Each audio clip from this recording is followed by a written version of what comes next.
एक अनूठी यात्रा पर हम निकलते हैं। मनुष्य जाति के पास बहुत शास्त्र हैं, पर अष्टावक्र गीता जैसा शास्त्र नहीं। वेद फीके हैं, उपनिषद बहुत धीमी आवाज में बोलते हैं। गीता में भी ऐसा गौरव नहीं जैसा अष्टावक्र की संहिता में। कुछ बात ही अनूठी है। सबसे बड़ी बात तो यह है कि न समाज, न राजनीति,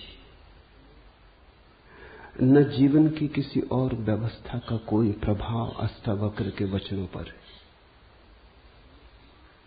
इतना शुद्ध भावातीत वक्तव्य, समय और काल से अतीत, दूसरा नहीं। शायद इसीलिए अष्टावक्र की गीता, अष्टावक्र की संहिता का बहुत प्रभाव नहीं पड़ा। कृष्ण की गीता का बहुत प्रभाव पड़ा। पहला कारण, कृष्ण की गीता समन्वय है। सत्य की उतनी चिंता नहीं जितनी समन्वय की चिंता है। समन्वय का आग्रह इतना गहरा है कि अगर सत्य थोड़ा खो भी जाए तो कृष्ण राजी है।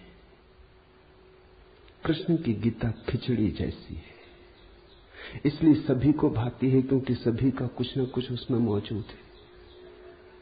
ऐसा कोई संप्रदाय खोजना मुश्किल है जो गीता में अपनी वाणी न खोज ले। ऐसा कोई व्यक्ति खोजना मुश्किल है जो गीता में अपने लिए कोई सहारा न खोज ले। इन सब के लिए अष्टावक्र की गीता बड़ी कठिन होगी। अष्टावक्र समन्वयवादी नहीं, सत्यवादी है। सत्य जैसा है वैसा कहा है, बिना किसी लाग लपेट के। सुनने वाले की चिंता नहीं है।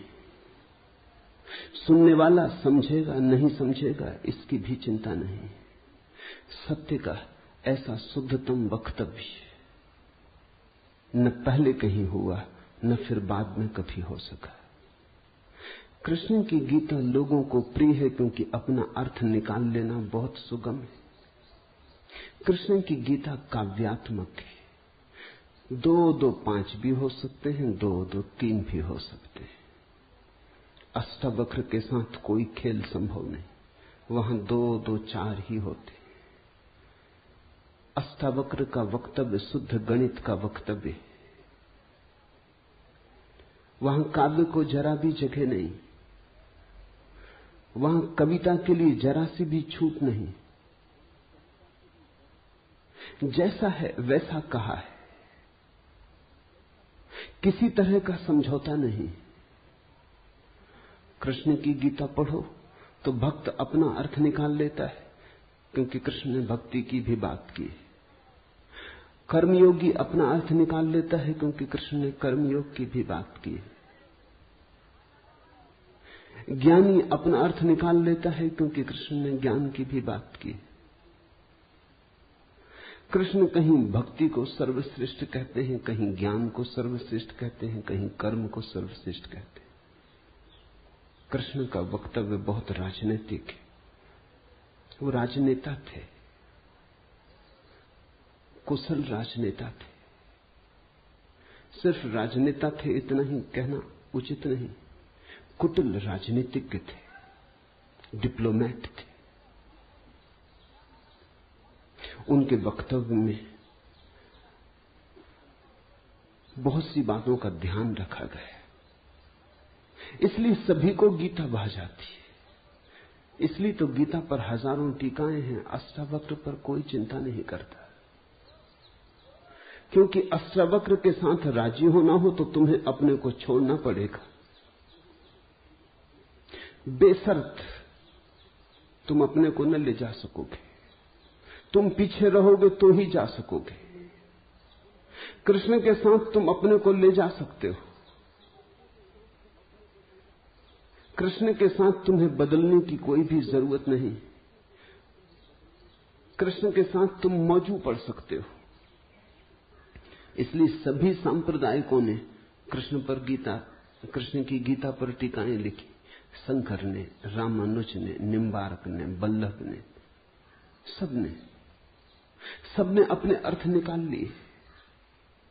कृष्ण ने कुछ ऐसी बात कही है जो बहुअर्थी है, इसलिए मैं कहता हूं काव्यात्मक है। कविता में से मन चाहे अर्थ निकल सकते हैं। कृष्ण का वक्तव्य ऐसा है जैसे वर्षा में बादल गिरते, जो चाहो देख लो। कोई देखता हाथी की सूंड, कोई चाहे गणेश जी को देख ले।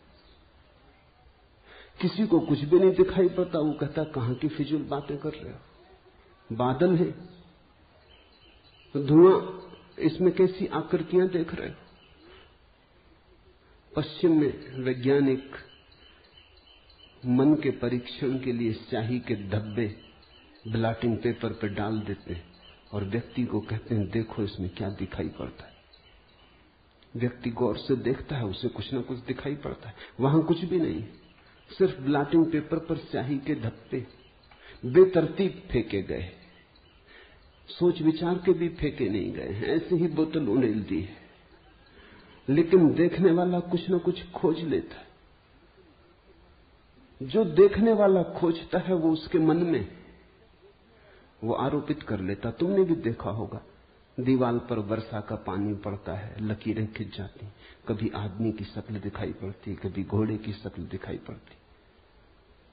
तुम जो देखना चाहते हो आरोपित कर लेते हो। रात के अंधेरे में कपड़ा टंगा है, भूत प्रेत दिखाई पड़ जाते। कृष्ण की गीता ऐसी ही है, जो तुम्हारे मन में है दिखाई पड़ जाएगा। तो शंकर ज्ञान देख लेते हैं, रामानुज भक्ति देख लेते हैं, तिलक कर्म देख लेते हैं, और सब अपने घर प्रसन्नचित्त लौट आते कि ठीक कृष्ण वही कहते हैं जो हमारी मान्यता है। इमर्सन ने लिखा है कि एक बार एक पड़ोसी प्लेटो की किताबें उनसे मांग के ले गया। अब प्लेटो 2000 साल पहले हुआ है और दुनिया के थोड़े से अनूठे विचारकों में से एक। कुछ दिनों बाद इमर्सन ने कहा किताबें पढ़नी हो तो वापस कर दें। वो पड़ोसी लौटा गया। इमर्सन ने पूछा कैसी लगी।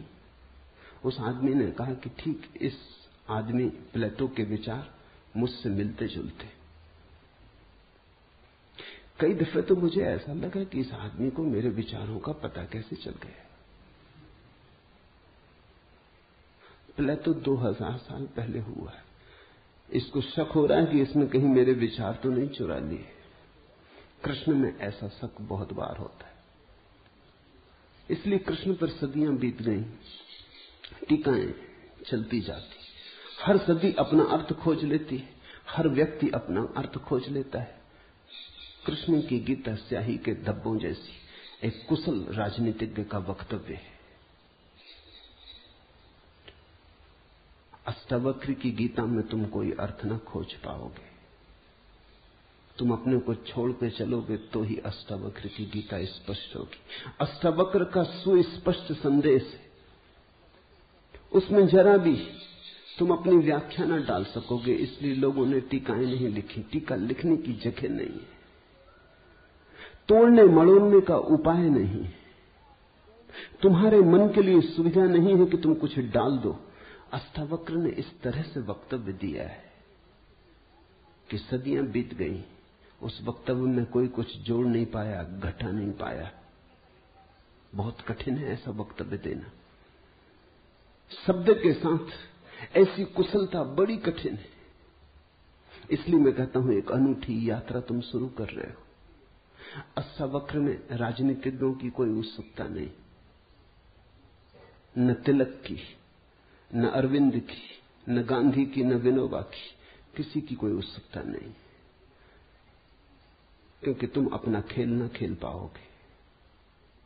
तिलक को उकसाना है देशभक्ति, उठाना है कर्म का ज्वार। कृष्ण की गीता सहयोगी बन जाती। कृष्ण हर किसी को कंधा देने को तैयार है। कोई भी चला लो गोली उनके कंधे पर रख के, वो राजी। कंधा उनका, पीछे छिपने की तुम्हें सुविधा है। और उनके पीछे से गोली चलाओ तो गोली भी बहुमूल्य मालूम पड़ती। अष्टावक्र किसी को कंधे पे हाथ भी नहीं रखने देते। इसलिए गांधी की कोई उत्सुकता नहीं, तिलक की कोई उत्सुकता नहीं, अरविंद विनोबा को कुछ लेना देना नहीं, क्योंकि तुम कुछ थोप ना सकोगे। राजनीति की सुविधा नहीं है। अष्टावक्र राजनीतिक पुरुष नहीं। ये पहली बात ख्याल में रख लेनी जरूरी है। ऐसा सुस्पष्ट खुले आकाश जैसा वक्तव्य जिसमें बादल है ही नहीं, तुम कोई आकृति देख ना पाओगे। आकृति छोड़ोगे, सब बनोगे निराकार, अरूप के साथ जोड़ोगे संबंध, तो अष्टावक्र समझ में आएंगे। अष्टावक्र समझना चाहो तो ध्यान की गहराई में उतरना होगा। कोई व्याख्या से काम होने वाला नहीं। और ध्यान के लिए भी अष्टावक्र नहीं कहते कि तुम बैठ के राम राम जपो। अष्टावक्र कहते हैं तुम कुछ भी करो वो ध्यान ना होगा। करता जहां है वहां ध्यान कैसा? जब तक करना है तब तक भ्रांति है। जब तक करने वाला मौजूद है तब तक अहंकार मौजूद है। अष्टावक्र कहते हैं साक्षी हो जाना है ध्यान।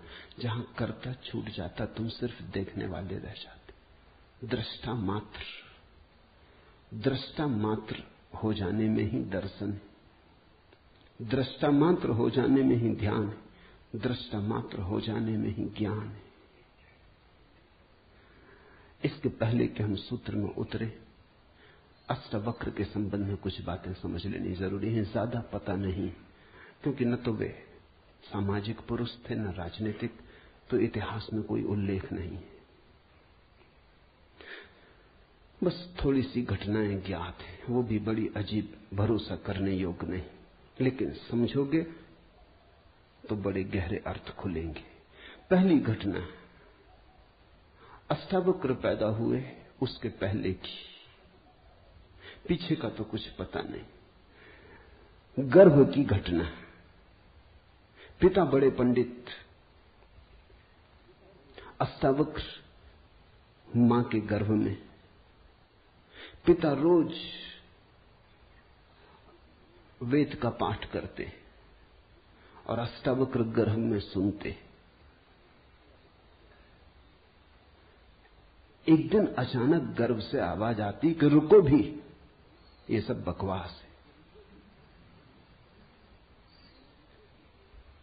है, ज्ञान इसमें कुछ भी नहीं, बस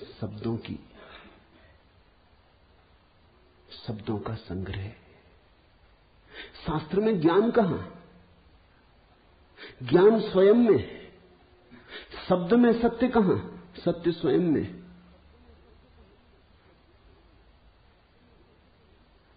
पिता स्वभावतः नाराज हुए। एक तो पिता, फिर पंडित, और गर्भ में छिपा हुआ बेटा इस तरह की बात कहे, अभी पैदा भी नहीं हुआ। क्रोध में आ गए, आग बबूला हो गए। पिता का अहंकार चोट खा गया। फिर पंडित का अहंकार। बड़े पंडित थे, बड़े विवादी थे, शास्त्रार्थी थे। क्रोध में अभिशाप दे दिया कि जब पैदा होगा तो 8 अंगों से टेढ़ा होगा, इसलिए नाम अष्टावक्र। 8 जगह से कुबड़े पैदा हुए, 8 जगह से ऊंट की भांति, इर्छे तिरछे। पिता ने क्रोध में शरीर को विक्षत कर दिया। ऐसी और भी कथाएं हैं। कहते हैं बुद्ध जब पैदा हुए तो खड़े खड़े पैदा हुए। मां खड़ी थी वृक्ष के तले, खड़े खड़े मां खड़ी थी, खड़े खड़े पैदा हुए। जमीन पर गिरे नहीं कि चले, 7 कदम चले। 8वें कदम पर रुककर 4 आर्य सत्यों की घोषणा की कि जीवन दुख है। अभी 7 कदम ही चले हैं पृथ्वी पर कि जीवन दुख है। कि दुख से मुक्त होने की संभावना है, कि दुख मुक्ति का उपाय है, कि दुख मुक्ति की अवस्था है, निर्वाण की अवस्था है। लाओत्सु के संबंध में कथा है कि लाओत्सु बूढ़े पैदा हुए, 80 वर्ष के पैदा हुए, 80 वर्ष तक गर्भ में ही रहे। कुछ करने की चाह ही न थी तो गर्भ से निकलने की चाह भी न हुई, कोई वासना ही न थी तो संसार में आने की भी वासना न हुई। जब पैदा हुए तो सफेद बाल थे, 80 वर्ष के बूढ़े थे।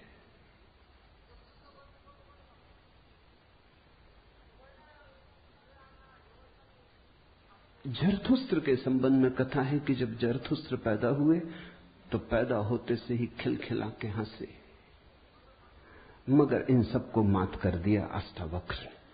ये तो पैदा होने की बात है। अष्टावक्र ने अपना पूरा वक्तव्य दे दिया पैदा होने के पहले। ये कथाएं महत्वपूर्ण हैं। इन कथाओं में इन व्यक्तियों के जीवन की सारी सार संपदा है, निचोड़ है। बुद्ध ने जो जीवन भर में कहा उसका निचोड़। बुद्ध ने अष्टांगिक मार्ग का उपदेश दिया तो 7 कदम चले, 8वें पर रुक गए। 8 अंग हैं कुल। पहुंचने की अंतिम अवस्था है सम्यक समाधि। उस समाधि की अवस्था में ही पता चलता है जीवन के पूरे सत्य का। वो 4 आर्य सत्यों की घोषणा करती। लाओत्सु बूढ़ा पैदा हुआ। लोगों को 80 साल लगते हैं, तब भी ऐसी समझ नहीं आ पाती। बूढ़े होकर भी लोग बुद्धिमान कहां हो पाते। बूढ़ा होना और बुद्धिमान होना पर्यायवाची तो नहीं। बाल तो धूप में भी पकाए जा सकते हैं। लाओत्सु की कथा इतना ही कहती है कि अगर जीवन में त्वरा हो, तीव्रता हो, तो जो 80 साल में घटता है वो एक क्षण में घट सकता है। प्रज्ञा की तीव्रता हो तो एक क्षण में घट सकता है। बुद्धि मलिन हो तो 80 साल में भी कहां घटता है। जरथुस्त्र जन्म के साथ ही हंसे। जरथुस्त्र का धर्म अकेला धर्म है दुनिया में जिसको हंसता हुआ धर्म कह सकते। अति पार्थिव पृथ्वी का धर्म है। इसलिए तो पारसी दूसरे धार्मिकों को धार्मिक नहीं मालूम होते, नाचते गाते प्रसन्न। जरथुस्त्र का धर्म हंसता हुआ धर्म है, जीवन के स्वीकार का धर्म है, निषेध नहीं है, त्याग नहीं है। तुमने कोई पारसी साधु देखा? नंग धड़ंग खड़ा हो जाए, छोड़ दे, धूप में खड़ा हो जाए, धूनी रमा के बैठ जाए? नहीं, पारसी धर्म में जीवन को सताने, कष्ट देने की कोई व्यवस्था नहीं। जरथुस्त्र का सारा संदेश यही है कि जब हंसते हुए परमात्मा को पाया जा सकता है तो रोते हुए क्यों पाना। जब नाचते हुए पहुंच सकते हैं उस मंदिर तक तो नाहक कांटे क्यों बोने। जब फूलों के साथ जाना हो सकता है तो ये दुखवाद क्यों। इसलिए ठीक है, प्रतीक ठीक है कि जरथुस्त्र पैदा होते हंसे।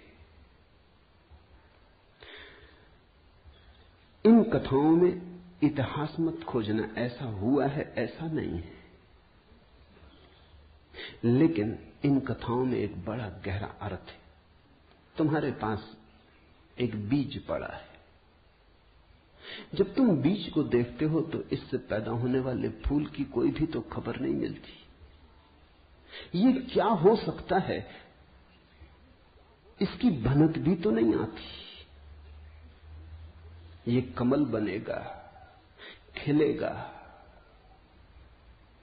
जल में रहेगा और जल से अछूता रहेगा, सूरज की किरणों पर नाचेगा और सूरज भी ईर्ष्यालु होगा इसके सौंदर्य से, इसकी कोमलता से।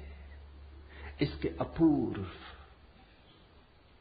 गरिमा, इसके प्रसाद से इसकी सुगंध आकाश में उड़ेगी। ये बीज को देखकर तो पता भी नहीं चलता। बीज को तो देख के इसकी कोई कल्पना भी नहीं कर सकता, अनुमान भी नहीं कर सकता। लेकिन एक दिन ये घटता है। तो दो तरह से हम सोच सकते हैं। या तो हम बीज को पकड़ लें जोर से और हम कहें जो बीज में दिखाई नहीं पड़ा वो कमल में भी घट नहीं सकता। ये भ्रम है, ये धोखा है, ये झूठ है। जिनको हम तर्कनिष्ठ कहते हैं, संदेहशील कहते हैं, उनका यही आधार है। वो कहते हैं जो बीज में नहीं दिखाई पड़ा वो फूल में हो नहीं सकता, कहीं भ्रांति हो रही है। इसलिए संदेहशील व्यक्ति बुद्ध को मान नहीं पाता, महावीर को स्वीकार नहीं कर पाता, जीसस को अंगीकार नहीं कर पाता, क्योंकि वो कहते हैं हमने जाना इनको। जीसस अपने गांव में आए, बड़े हैरान हुए, गांव के लोगों ने कोई चिंता ही न की। जीसस का वक्तव्य है कि पैगंबर की अपने गांव में पूजा नहीं होती। कारण क्या रहा होगा? क्यों नहीं होती गांव में पूजा पैगंबर की? गांव के लोगों ने बचपन से देखा, बड़े ही जोसेफ का लड़का है, लकड़ियां ढोते देखा, रिंदा चलाते देखा, लकड़ियां चीरते देखा, पसीने से लथपथ देखा, सड़कों पर खेलते देखा, झगड़ते देखा।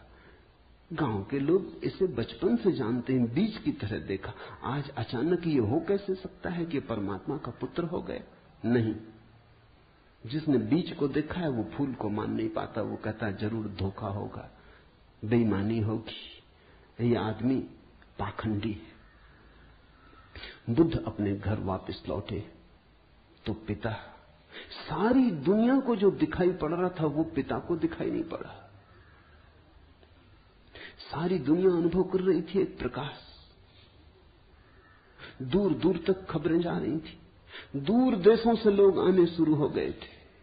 लेकिन जब वापस बुद्ध घर आए 12 साल बाद, तो पिता ने कहा मैं तुझे अभी भी क्षमा कर सकता हूं, यद्यपि तूने काम तो बुरा किया है, सताया तो तूने हमें, अपराध तो तूने किया, लेकिन मेरे पास पिता का हृदय, मैं माफ कर दूंगा, द्वार तेरे लिए खुले, मगर फेंक ये भिक्षा का पात्र, हटा ये भिक्षु का वेश, ये सब नहीं चलेगा। तो वापस लौटा, ये राज्य तेरा है, मैं बूढ़ा हो गया, इसको कौन संभालेगा? हो गया बचपना बहुत, अब बंद करो ये सब खेल। बुद्ध ने कहा कृपा कर मुझे देखें तो, जो गया था वो वापस नहीं आया है, ये कोई और ही आया है। जो आपके घर पैदा हुआ था वही वापस नहीं आया है, ये कोई और ही आया है, बीज फूल होके आया है। गौर से तो देखो। पिता ने कहा तू मुझे सिखाने चला है, पहले दिन से जब तू पैदा हुआ था तब से तुझे जानता हूं। किसी और को धोखा देना, किसी और को समझा लेना, भ्रम में डाल देना, मुझे तू भ्रम में न डाल पाएगा। मैं फिर कहता हूं, मैं तुझे भली भांति जानता हूं, मुझे कुछ सिखाने को चेष्टा मत कर, क्षमा करने को मैं राजी हूं। बुद्ध ने कहा आप और मुझे जानते हैं, मैं तो स्वयं को भी नहीं जानता था, अभी अभी किरणें उतरी हैं और स्वयं को जाना। क्षमा करें, लेकिन ये मुझे कहना ही पड़ेगा कि जिसको आपने देखा वो मैं नहीं हूं, और जहां तक आपने देखा वो मैं नहीं हूं। बाहर बाहर आपने देखा, भीतर आपने कहां देखा? मैं आपसे पैदा हुआ हूं, लेकिन आपने मुझे निर्मित नहीं किया। मैं आपसे आया हूं जैसे एक रास्ते से कोई राहगीर आता है, लेकिन रास्ता और राहगीर का क्या लेना देना?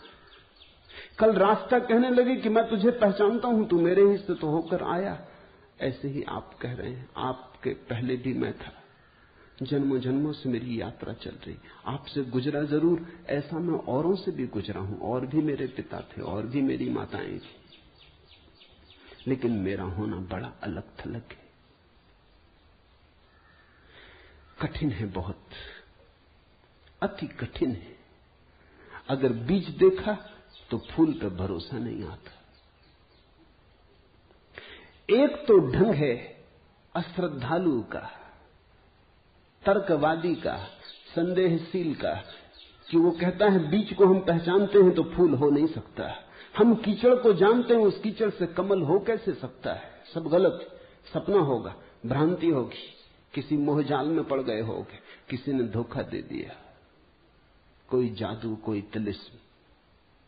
एक तो ये रास्ता है। एक रास्ता है श्रद्धालु का, प्रेमी का, भक्त का, सहानुभूति से भरे हृदय का।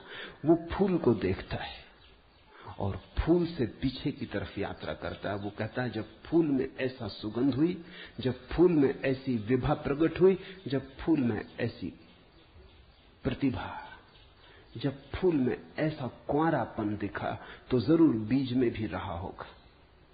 क्योंकि जो फूल में हुआ है वो बीज में न हो तो हो ही नहीं सकता। ये सारी कथाएं घटी हैं ऐसा नहीं। जिन्होंने अष्टावक्र के फूल को देखा उनको ये ख्याल में आया कि जो आज हुआ है वो कल भी रहा होगा, छिपा था, अवगुंठित था, पर्दे में पड़ा था। जो आज है, अंत में है, वो प्रथम भी रहा होगा।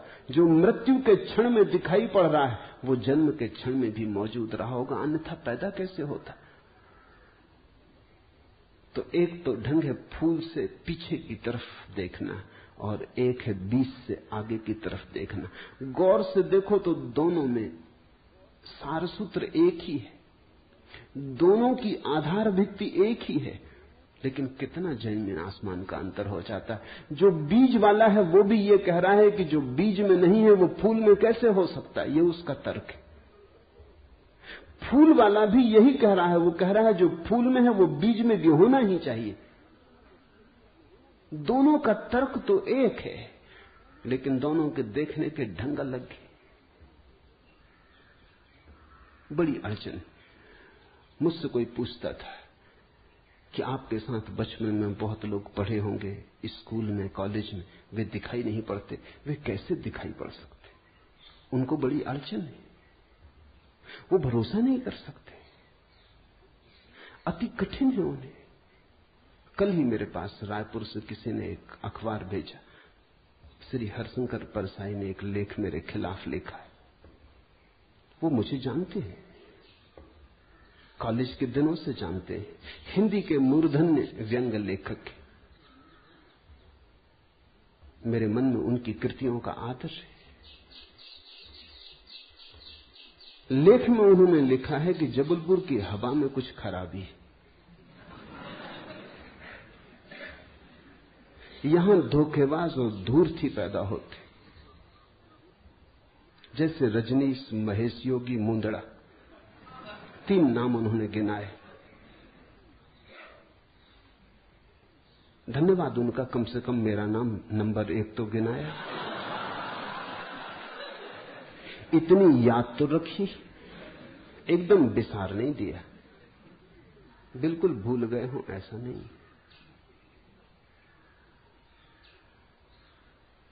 लेकिन अड़चन स्वाभाविक है, सीधी साफ है, मैं उनकी बात समझ सकता हूं।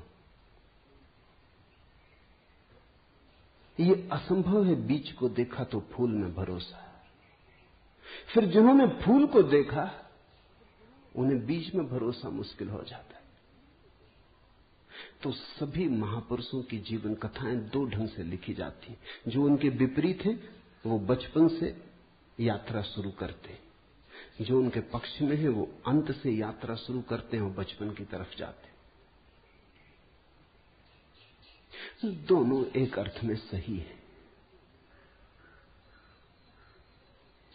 लेकिन जो बचपन से यात्रा करके अंत की तरफ जाते हैं वो वंचित रह जाते हैं।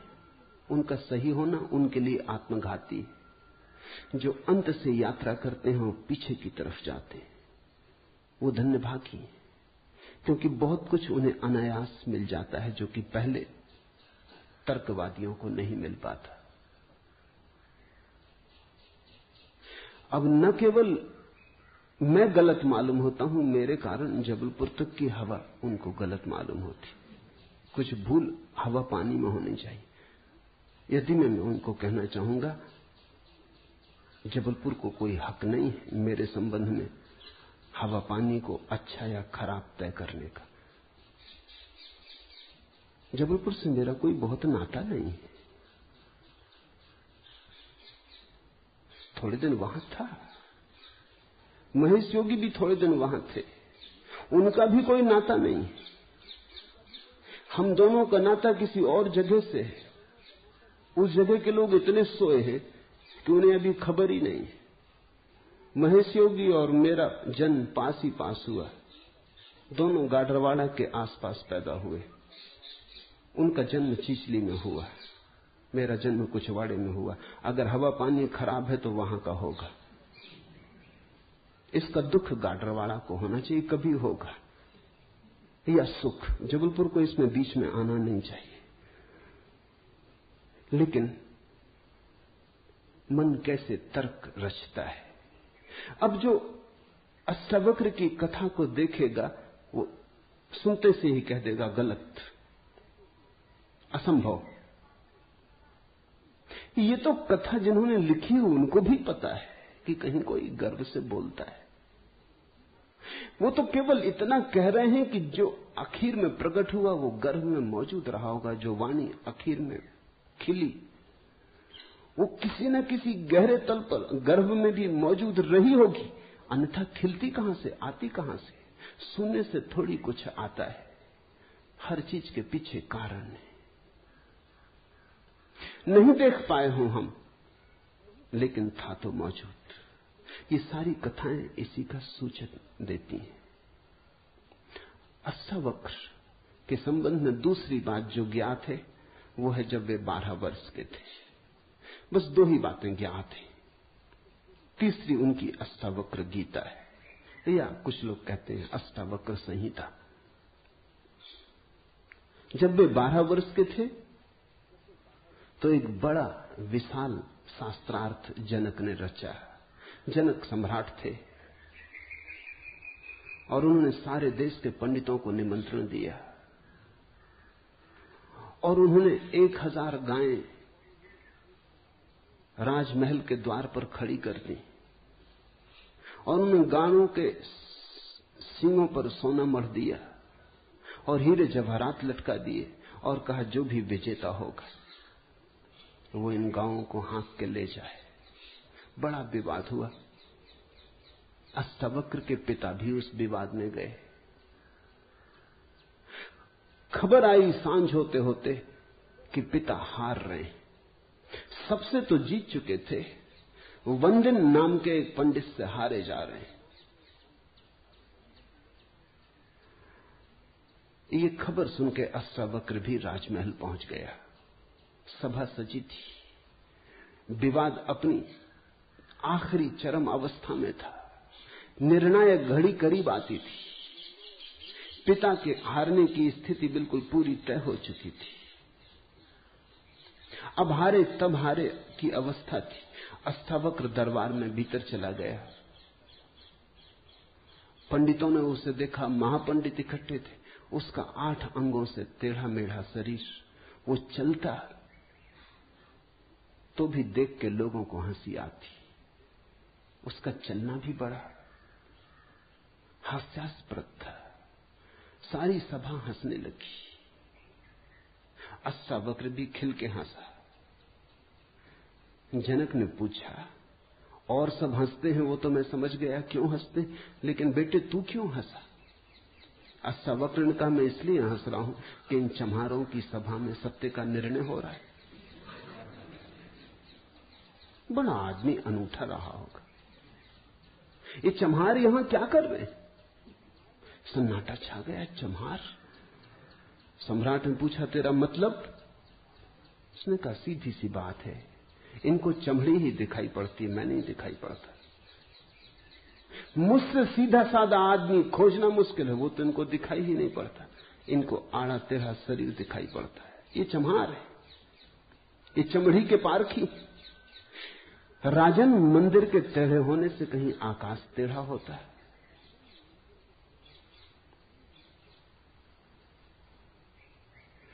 घड़े के फूटे होने से कहीं आकाश फूटता है? आकाश तो निर्विकार है, मेरा शरीर टेढ़ा मेढ़ा है, लेकिन मैं तो नहीं।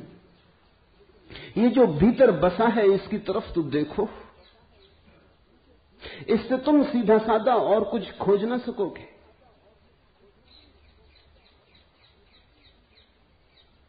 ये बड़ी चौंकाने वाली घोषणा थी। सन्नाटा छा गया होगा। जनक प्रभावित हुआ, झटका खाया। निश्चित ही कहां चम्हारों की भीड़ इकट्ठी करके बैठा है। खुद पे भी पश्चाताप हुआ, अपराध लगा कि मैं भी हंसा।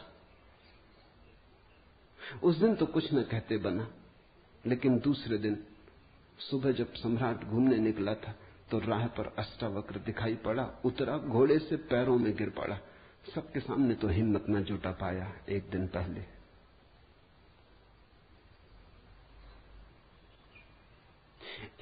पहले तो कहा था, बेटे तू क्यों हंसता है? 12 साल का लड़का था। उम्र तौली थी, आज उम्र नहीं तौली। आज घोड़े से उतर गया, पैर पर गिर पड़ा, साष्टांग दंडवत,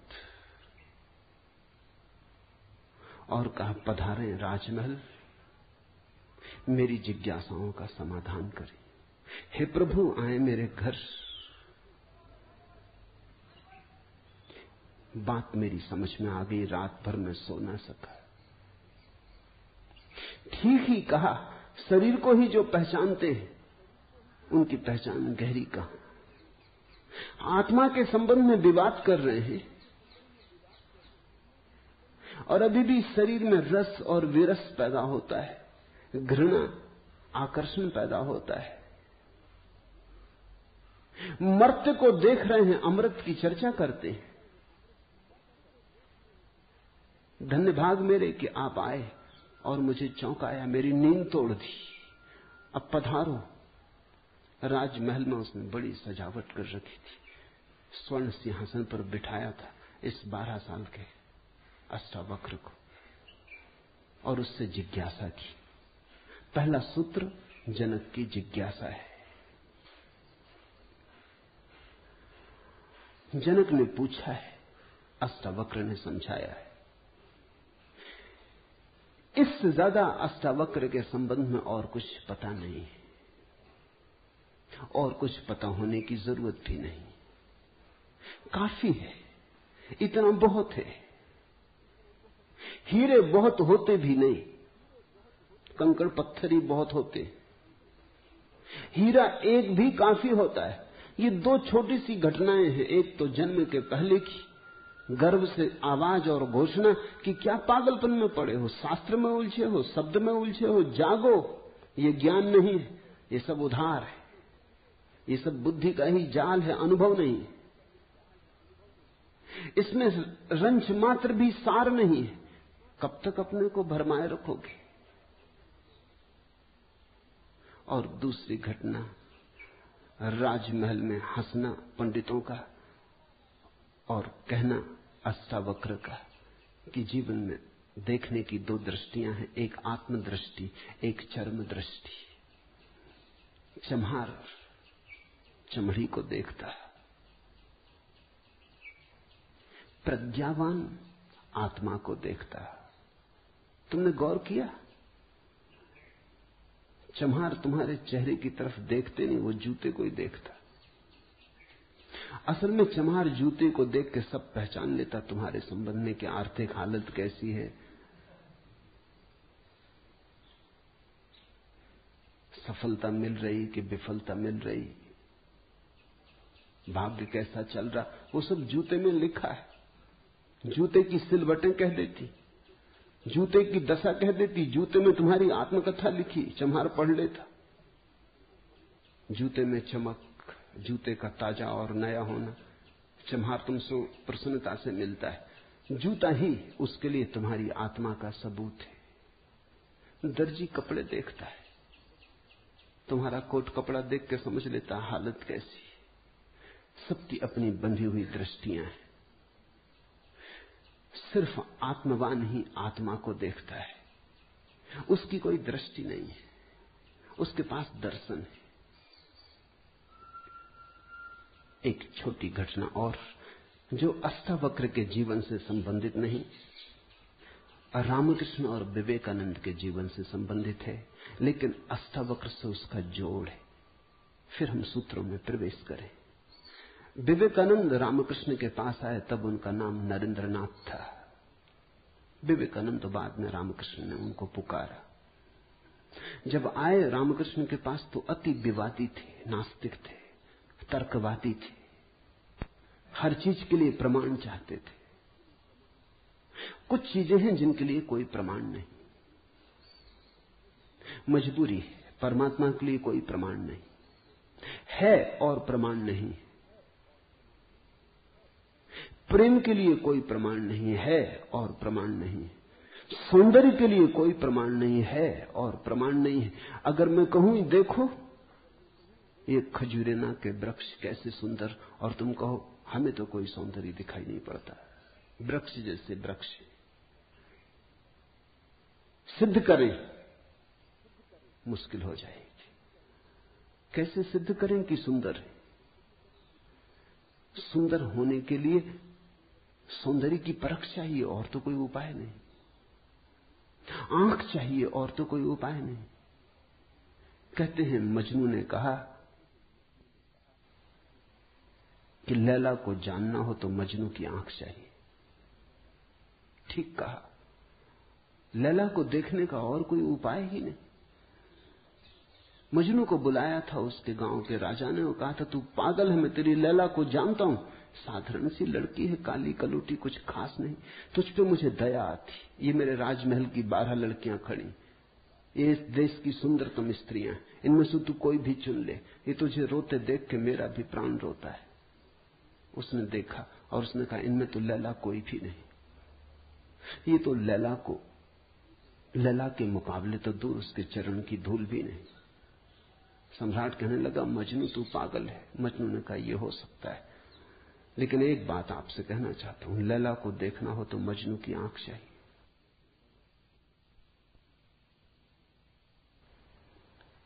ठीक कहा मजनू ने। अगर वृक्षों के सौंदर्य को देखना हो तो कला की आंख चाहिए और कोई प्रमाण नहीं। अगर किसी के प्रेम को पहचानना हो तो प्रेमी का हृदय चाहिए और कोई प्रमाण नहीं।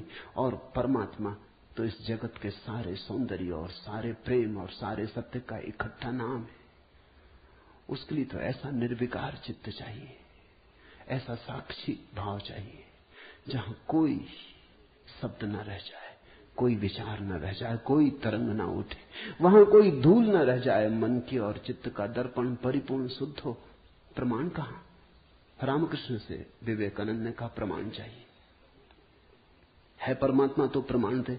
और विवेकानंद को देखा रामकृष्ण ने। बड़ी थी संभावना इस युवक की, बड़ी थी यात्रा इसके भविष्य की, बहुत कुछ होने को पड़ा था इसके भीतर, बड़ा खजाना था, उससे ये अपरिचित है। रामकृष्ण ने देखा, इस युवक के पिछले जन्मों में झांका, ये बड़ी संपदा, बड़े पुण्य की संपदा लेकर आ रहा है। ये ऐसे ही तर्क में दबा न रह जाए। कराह उठा होगा पीड़ा और करुणा से रामकृष्ण का हृदय। उन्होंने कहा छोड़, प्रमाण वगैरह बाद में सोच लेंगे, मैं जरा बूढ़ा हुआ, मुझे पढ़ने में अड़चन होती, तू अभी जवान, तेरी आंख अभी तेज, ये किताब पढ़ी, इसे तू पढ़। वो थी अष्टावक्र गीता, जरा मुझे सुना दे।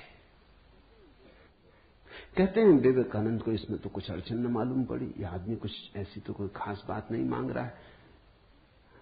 2-4 सूत्र पढ़े और एक घबराहट और रोआ रोआ कपने लगा। और विवेकानंद ने कहा मुझसे नहीं पढ़ा जाता। रामकृष्ण ने कहा पढ़ भी, इसमें हर्ज क्या है, तेरा क्या बिगाड़ लेगी ये किताब, तू जवान है अभी, तेरी आंख अभी ताजी, और मैं बूढ़ा हुआ, मुझे पढ़ने में दिक्कत होती, और ये किताब मुझे पढ़नी, तो तू पढ़ के सुना दे। कहते उस किताब को सुनाते सुनाते ही विवेकानंद डूब गए। रामकृष्ण ने देखा इस व्यक्ति के भीतर बड़ी संभावना है, बड़ी शुद्ध संभावना है, जैसी एक बोधिसत्व की होती, जो कभी न कभी बुद्ध होना जिसका निर्णीत है, आज नहीं कल भटके कितना ही, बुद्धत्व जिसके पास चला आ रहा है। क्यों अष्टावक्र की गीता रामकृष्ण ने कही कि तू पढ़ के मुझे सुनाते, क्योंकि इससे ज्यादा शुद्धतम वक्तव्य और कोई नहीं। ये शब्द भी अगर तुम्हारे भीतर पहुंच जाएं तो तुम्हारी सोई हुई आत्मा को जगाने लगेंगे। ये शब्द तुम्हें तरंगायित करेंगे, ये शब्द तुम्हें आह्लादित करेंगे, ये शब्द तुम्हें झकझोरेंगे। इन शब्दों के साथ क्रांति घटित हो सकती। अष्टावक्र की गीता को मैंने यूं ही नहीं चुना है, और जल्दी नहीं चुना, बहुत देर करके चुना है, सोच विचार के। दिन थे जब मैं कृष्ण की गीता पर बोला, क्योंकि भीड़ भाड़ मेरे पास थी। भीड़ भाड़ के लिए अष्टावक्र गीता का कोई अर्थ न था। बड़ी चेष्टा करके भीड़ भाड़ से छुटकारा पाया है। अब तो थोड़े से विवेकानंद यहां हैं, अब तो उनसे बात करनी है जिनकी बड़ी संभावना है। उन थोड़े से लोगों के साथ मेहनत करनी है जिनके साथ मेहनत का परिणाम हो सकता है। अब हीरे तराशने, कंकड़ पत्थरों पर यह छेनी खराब नहीं करनी, इसलिए चुनी है अष्टावक्र की गीता। तुम तैयार हुए हो इसलिए चुनी। पहला सूत्र, जनक ने कहा, हे प्रभु, पुरुष ज्ञान को कैसे प्राप्त होता है, और मुक्ति कैसे होगी, और वैराग्य कैसे प्राप्त होगा, यह मुझे कहिए। एतत् मम ब्रूहि प्रभु, मुझे समझाएं प्रभु। 12 साल के लड़के से सम्राट जनक का कहना, हे प्रभु भगवान मुझे समझाएं। एतत् मम ब्रूहि, मुझे ना समझ को कुछ समझ दें, मुझे अज्ञानी को जगाएं। 3 प्रश्न पूछे हैं। कथम ज्ञानम, कैसे होगा ज्ञान? साधारणता तो हम सोचेंगे कि ये भी कोई पूछने की बात है, किताबों में भरा पड़ा है। जनक भी जानता था, किताबों में भरा पड़ा है वो ज्ञान नहीं, वो केवल ज्ञान की धूल है, राख है। ज्ञान की ज्योति जब जलती है तो पीछे राख छूट जाती है, राख इकट्ठी होती चली जाती, शास्त्र बन जाती।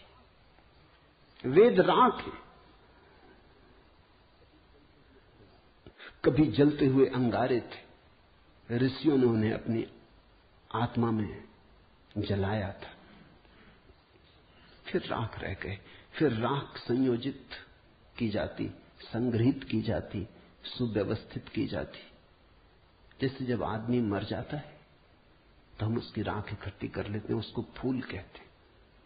बड़े मजेदार लोग हैं जिंदगी में जिसको फूल नहीं कहा। उसकी हड्डी वड्डियां इकट्ठी कर लाते हैं, कहते फूल संजोला है, फिर संभाल कर रखते, मंजूसा बनाते। जिसको जिंदगी में कभी फूल का आदर नहीं दिया, जिसको जिंदगी में कभी फूल की तरह देखा नहीं, जब मर जाता है आदमी पागल है, तब उसकी हड्डी को, राख को फूल कहते। ऐसे ही जब कोई बुद्ध जीवित होता है तब तुम सुनते नहीं। जब कोई महावीर तुम्हारे बीच से गुजरता है तब तुम नाराज होते हो। लगता है यह आदमी तुम्हारे सपने तोड़ रहा है या तुम्हारी नींद में दखल डाल रहा है। ये कोई जगाने का वक्त है? अभी अभी तो सपना आना शुरू हुआ था, अभी अभी तो जरा जीतना शुरू किया था जिंदगी में, अभी अभी तो दांव ठीक लगने लगे थे, तीर ठीक ठीक जगह पड़ने लगा था, और ये सज्जन आ गए, ये कहते हैं सब आसार है। अभी अभी तो चुनाव जीते थे, पद पे पहुंचने का रास्ता बना था, और ये महापुरुष आ गए, ये कहते हैं ये सब सपना है, इसमें कुछ सार नहीं, मौत आएगी सब छीन लेगी। छोड़ो भी, जब मौत आएगी तब देखेंगे, बीच में तो इस तरह की बातें मत उठाओ। लेकिन जब महावीर मर जाते, बुद्ध मर जाते, तब उनकी राख को हम इकट्ठी कर लेते, फिर हम धम्म पद बनाते, वेद बनाते, फिर हम पूजा के फूल चढ़ाते। जनक भी जानता था कि शास्त्रों में सूचनाएं भरी पड़ी। लेकिन उसने पूछा कथम ज्ञानम, कैसे होगा ज्ञान? क्योंकि कितना ही जान लो ज्ञान तो होता ही नहीं।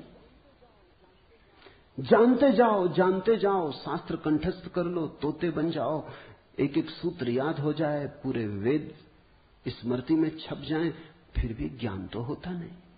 कथम ज्ञानम, कैसे होता ज्ञान? कथम मुक्ति, मुक्ति कैसे होगी? क्योंकि जिसको तुम ज्ञान कहते हो वो तो बांध लेता उल्टे, मुक्त कहां करता। ज्ञान तो वही है जो मुक्त करे। जीसस ने कहा है सत्य वही है जो मुक्त करे। ज्ञान तो वही है जो मुक्त करे। ये ज्ञान की कसौटी है। पंडित मुक्त तो दिखाई नहीं पड़ता, बंधा दिखाई पड़ता है। मुक्ति की बातें करता है, मुक्त दिखाई नहीं पड़ता है। हजार बंधनों में बंधा हुआ मालूम पड़ता है। तुमने कभी गौर किया, तुम्हारे तथाकथित संत तुमसे भी ज्यादा बंधे हुए मालूम पड़ते। तुम शायद थोड़े बहुत मुक्त भी हो, तुम्हारे संत तुमसे भी ज्यादा बंधे, लकीर के फकीर हैं। न उठ सकते स्वतंत्रता से, न बैठ सकते स्वतंत्रता से, न जी सकते स्वतंत्रता से। कुछ दिनों पहले कुछ जैन साध्वियों की मेरे पास खबर आई कि वो मिलना चाहती, मगर श्रावक आने नहीं देते। ये भी बड़े मजे की बात है। साधु का अर्थ होता है जिसने फिक्र छोड़ी समाज की, जो चल पड़ा अरण्य की यात्रा पर, जिसने कहा अब न तुम्हारे आदर की मुझे जरूरत है, न सम्मान की। लेकिन साधु साध्वी कहते हैं श्रावक आने नहीं देते। वो कहते हैं वहां भूल के मत जाना, वहां गए तो ये दरवाजा बंद। ये कोई साधुता हुई? ये तो परतंत्रता हुई, गुलामी हुई। ये तो बड़ी उल्टी बात हुई। ये तो ऐसा हुआ कि साधु श्रावक को बदले, उसकी जगह श्रावक साधु को बदल रहा है।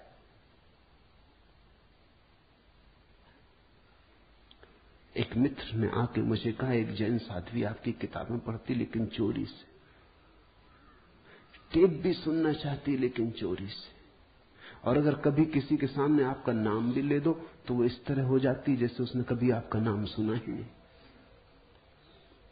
ये मुक्ति हुई।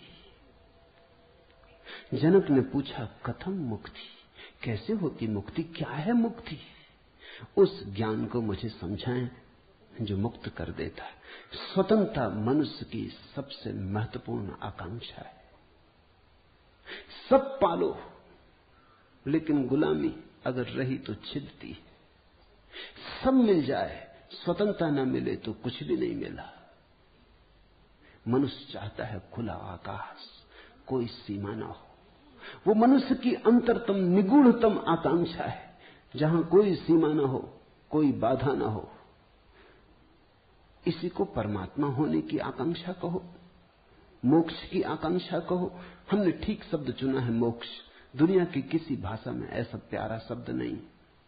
स्वर्ग, फिरदौस, इस तरह के शब्द हैं, लेकिन उन शब्दों में मोक्ष की कोई धुन नहीं है। मोक्ष का संगीत ही अनूठा है। उसका अर्थ ही केवल इतना है, ऐसी परम स्वतंत्रता जिस पर कोई बाधा नहीं है। स्वतंत्रता इतनी शुद्ध कि जिस पे कोई सीमा नहीं। पूछा जनक ने कैसे होगी मुक्ति और कैसे होगा वैराग्य? हे प्रभु मुझे समझाकर कहिए। अष्टावक्र ने गौर से देखा होगा जनक की तरफ, क्योंकि गुरु के लिए वही पहला काम है कि जब कोई जिज्ञासा करे तो वो गौर से देखे जिज्ञासा किस स्रोत से आती, पूछने वाले ने क्यों पूछा है। उत्तर तो तभी सार्थक हो सकता है जब प्रश्न क्यों किया गया है वो समझ में आ जाए, वो साफ हो जाए। ध्यान रखना, सद्ज्ञान को उपलब्ध व्यक्ति सद्गुरु तुम्हारे प्रश्न का उत्तर नहीं देता, तुम्हें उत्तर देता है। तुम क्या पूछते हो इसकी फिक्र कम है, तुमने क्यों पूछा है, तुम्हारे पूछने के पीछे अंतर चेतन में छिपा हुआ जाल क्या है? तुम्हारे प्रश्नों की आड़ में वस्तुतः कौन सी आकांक्षा छिपी है?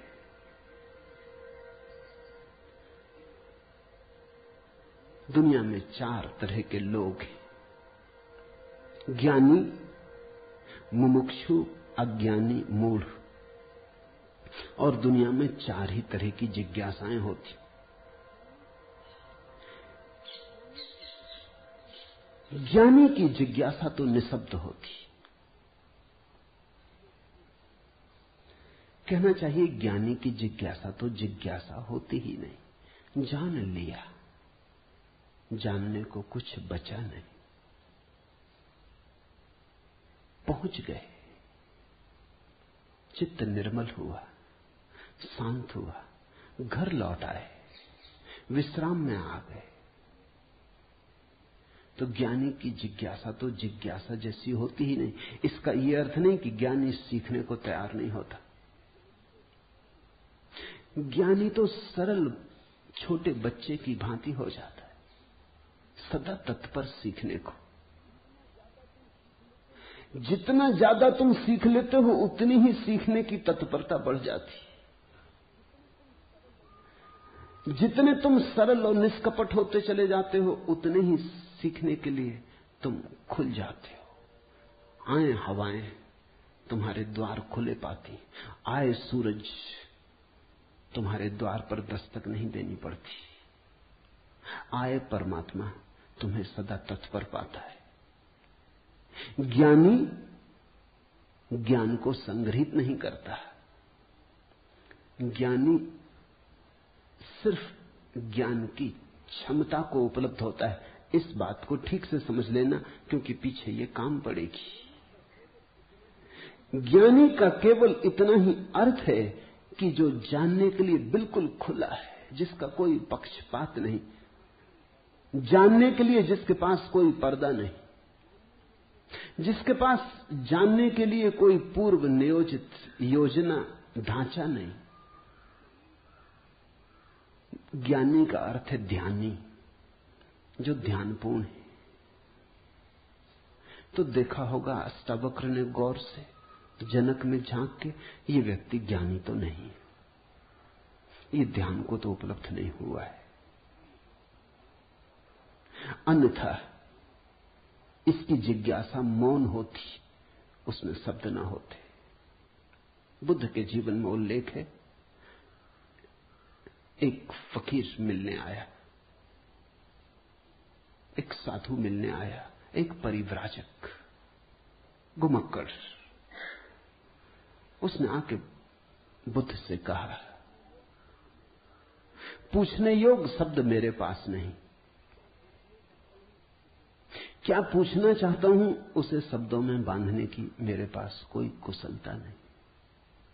आप तो जानते ही हैं, समझ लें, जो मेरे योग को कहते हैं।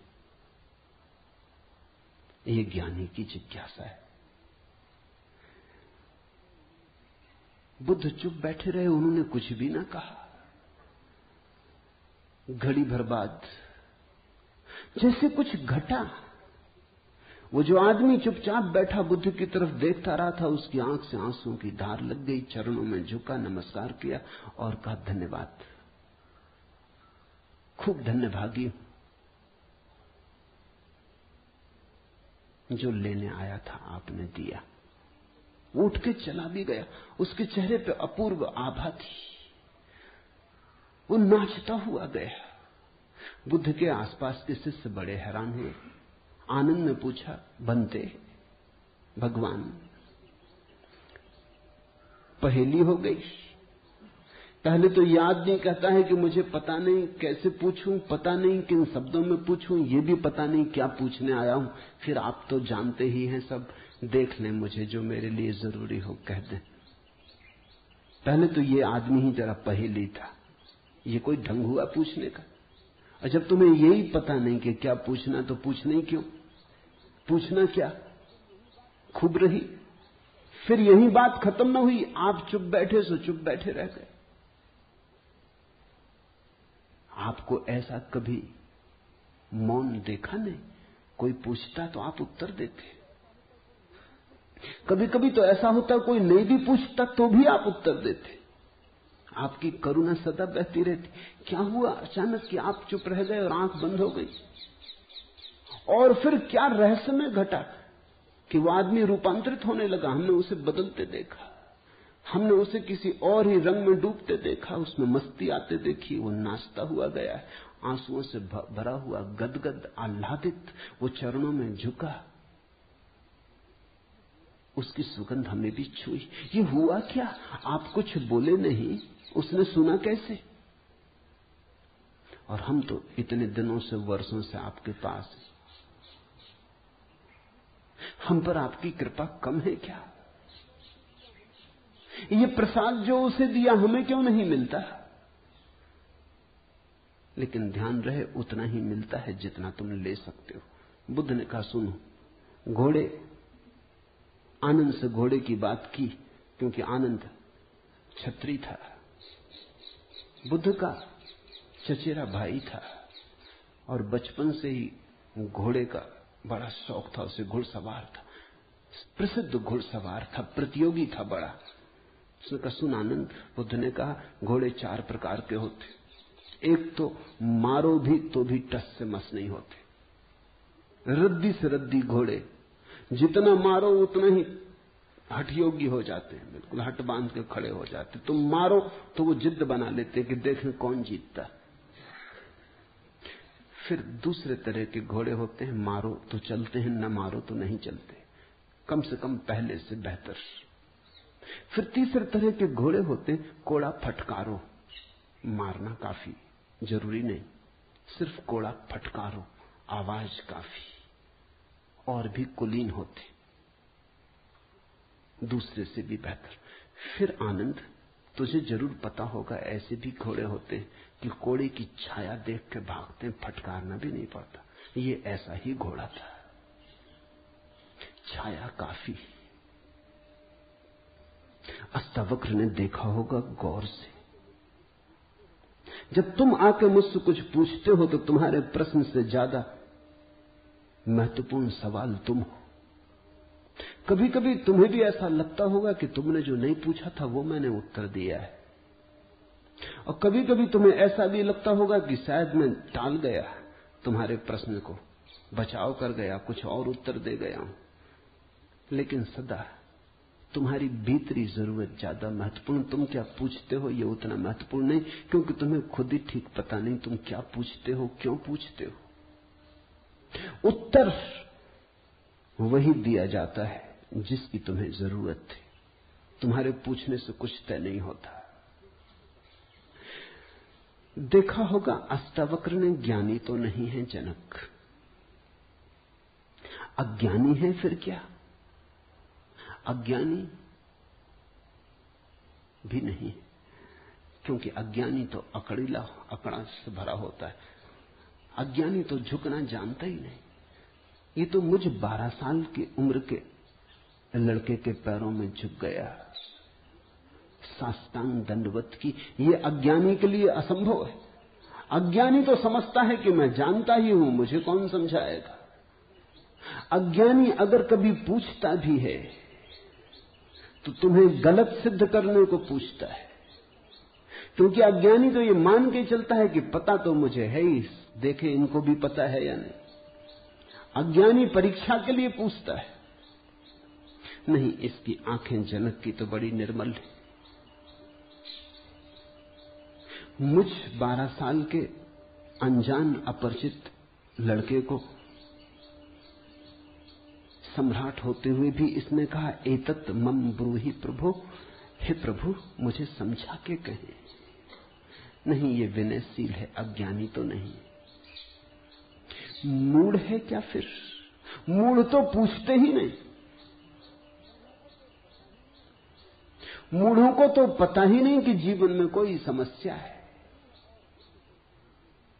मूढ़ और बुद्ध पुरुषों में एक समानता है, बुद्ध पुरुषों के लिए कोई समस्या नहीं रही, मूढ़ों के लिए अभी समस्या उठी ही नहीं। बुद्ध पुरुष समस्या के पार हो गए, मूढ़ अभी समस्या के बाहर है। मूढ़ तो इतना मूर्छित है, उसे कहां सवाल कथम ज्ञानम, मूढ़ पूछेगा कथम मुक्ति, मूढ़ पूछेगा कैसे होगा वैराग्य, मूढ़ पूछेगा असंभव। मूढ़ अगर पूछेगा भी तो पूछता है राग में सफलता कैसे मिलेगी। मूढ़ अगर पूछता भी है तो पूछता है संसार में और थोड़े ज्यादा दिन कैसे रहना हो जाए, मुक्ति नहीं। मूढ़ पूछता है बंधन सोने के कैसे बने, बंधन में हीरे जवाहरात कैसे जड़े। मूढ़ पूछता भी है तो ऐसी बातें पूछता है। ज्ञान, मूढ़ तो मानता ही नहीं कि ज्ञान हो सकता है, वो तो संभावना को स्वीकार नहीं करता, वो तो कहता कैसा ज्ञान। मूढ़ तो पशुवत जीता है। नहीं, ये जनक मूढ़ भी नहीं, मुमुक्षु है। मुमुक्षु शब्द समझना जरूरी है। मोक्ष की आकांक्षा, मुमुक्षा। अभी मोक्ष के पास नहीं पहुंचा, ज्ञानी नहीं, मोक्ष के प्रति पीठ करके नहीं खड़ा, मूढ़ नहीं है। मोक्ष के संबंध में कोई धारणाएं पकड़ के नहीं बैठा, अज्ञानी भी नहीं है, मुमुक्षु है। मुमुक्षु का अर्थ है सरल है इसकी जिज्ञासा, न मूढ़ता से अपवित्र हो रही है, न अज्ञानपूर्ण धारणाओं से विकृत हो रही है। शुद्ध है इसकी जिज्ञासा, सरल चित्त से पूछा है। अष्टावक्र ने कहा, हे प्रिय, यदि तू मुक्ति को चाहता है तो विषयों को विष के समान छोड़ दे और क्षमा, आर्जव, दया, संतोष और सत्य को अमृत के समान सेवन कर। मुक्ति मिच्छसि चेतात विषयान विस्वत्यज। शब्द विषय बड़ा बहुमूल्य है, वो विष से ही बना है। विष का अर्थ होता है जिसे खाने से आदमी मर जाए।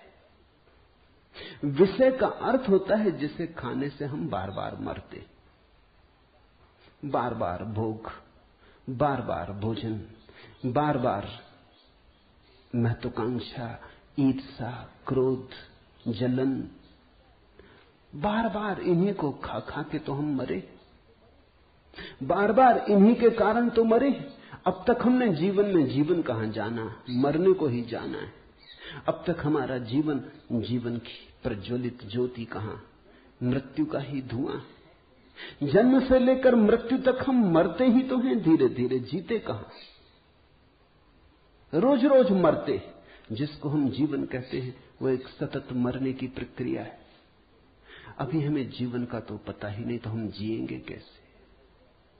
ये शरीर तो रोज क्षीण होता चला जाता है, ये बल तो रोज खोता चला जाता है, ये भोग और विषय तो रोज हमें चूसते चले जाते हैं, जरा जीर्ण करते चले जाते। ये विषय और कामनाएं तो छेदों की तरह, इनसे हमारी ऊर्जा और आत्मा रोज बहती चली जाती, आखिर में घड़ा खाली हो जाता, उसको हम मृत्यु कहते। तुमने कभी देखा, अगर छिद्र वाले घड़े को कुएं में डालो तो जब तक घड़ा पानी में डूबा होता है भरा मालूम पड़ता है। उठाओ पानी के ऊपर, खींचो रस्सी, बस खाली होना शुरू हुआ। जोर का शोरगुल होता है, उसी को तुम जीवन कहते हो। जलधारें गिरने लगती, उसी को तुम जीवन कहते हो। और घड़ा जैसे जैसे पास आता है, हाथ के खाली होता चला जाता। जब हाथ में आता है तो खाली घड़ा, जल की एक बूंद भी नहीं। ऐसा ही हमारा जीवन है। बच्चा पैदा नहीं हुआ, भरा मालूम होता है। पैदा हुआ कि खाली होना शुरू हुआ। जन्म का पहला दिन मृत्यु का पहला दिन है, खाली होने लगा। एक दिन मरा, 2 दिन मरा, 3 दिन मरा। जिनको तुम जन्मदिन कहते हो, अच्छा हो मृत्यु दिन कहो तो ज्यादा सत्यतर होगा। 1 साल मर जाते हो, उसको कहते हो चलो एक जन्मदिन आ गया। 50 साल मर गए, कहते हो 50 साल जी लिए, स्वर्ण जयंती मनाए। 50 साल मरे, मौत करीब आ रही, जीवन दूर जा रहा है, घड़ा खाली हो रहा है। जो दूर जा रहा है उसके आधार पर तुम जीवन को सोचते हो, या जो पास आ रहा है उसके आधार पर? ये कैसा उल्टा गणित। हम रोज मर रहे हैं, मौत करीब सरकती आती। अष्टावक्र कहते हैं विषय है विषवत, क्योंकि उन्हें खा खा के हम सिर्फ मरते हैं, उनसे कभी जीवन तो मिलता नहीं। यदि तू मुक्ति चाहता है हे तात, हे प्रिय,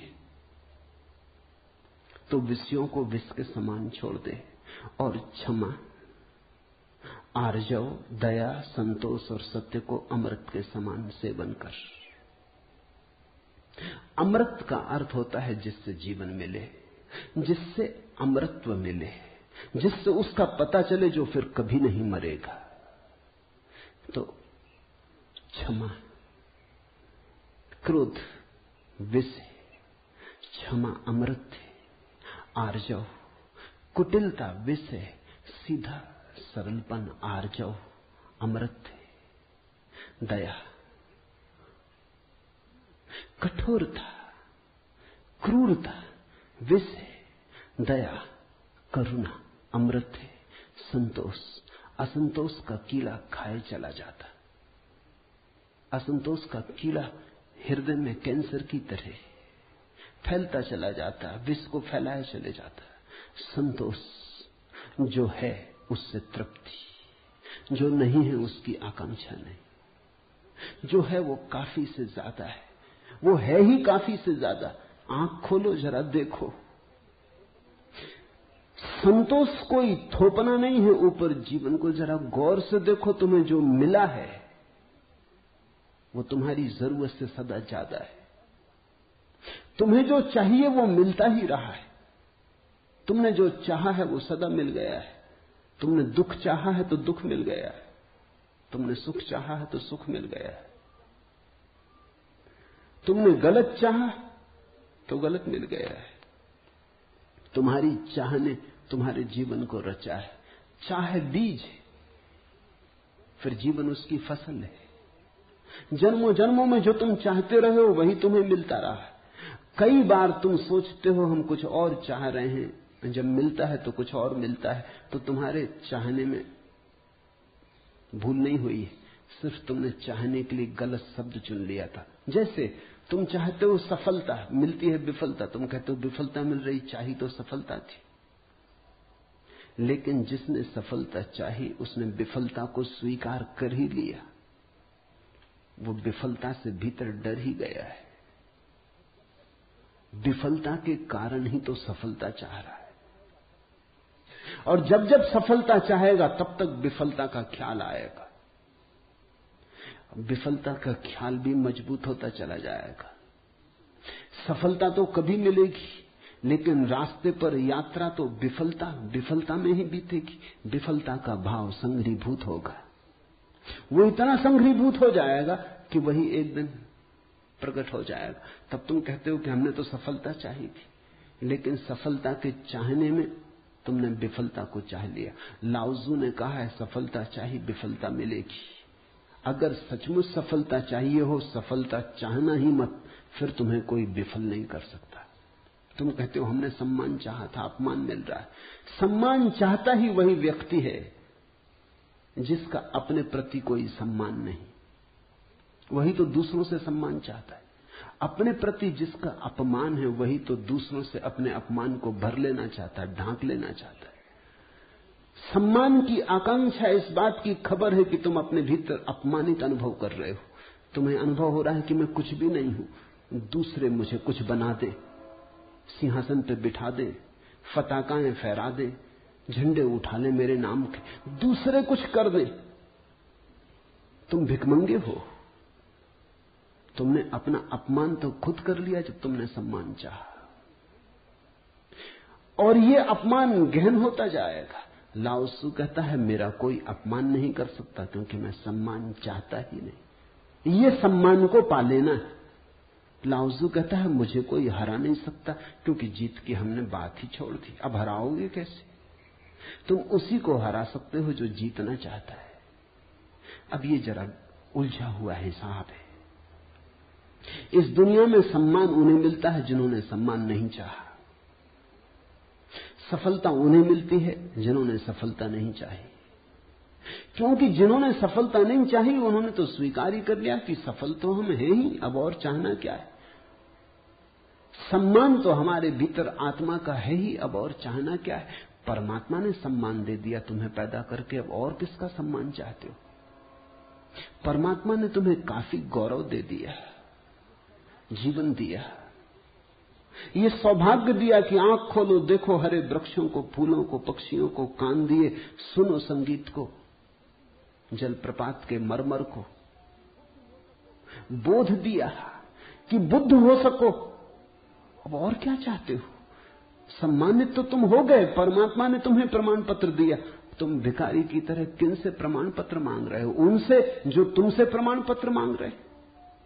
ये बड़ा मजेदार मामला है। दो भिखारी एक दूसरे के सामने खड़े भीख मांग रहे। ये भीख मिलेगी कैसे? दोनों भिखारी। तुम किससे सम्मान मांग रहे हो? किसके सामने खड़े हो? ये अपमान कर रहे हो तुम अपना, और यही अपमान गहन होता जाएगा। संतोष का अर्थ होता है देखो जो तुम्हारे पास है, देखो जरा आंख खोल के जो तुम्हें मिला ही है। ये अष्टावक्र की बड़ी बहुमूल्य कुंजी है, ये धीरे धीरे तुम्हें साफ होगी। अष्टावक्र की दृष्टि बड़ी क्रांतिकारी है, बड़ी अनूठी है, जड़ मूल से क्रांति की है। संतोष और सत्य को अमृत के समान सेवन कर, क्योंकि असत्य के साथ जो जिएगा वो असत्य होता चला जाएगा।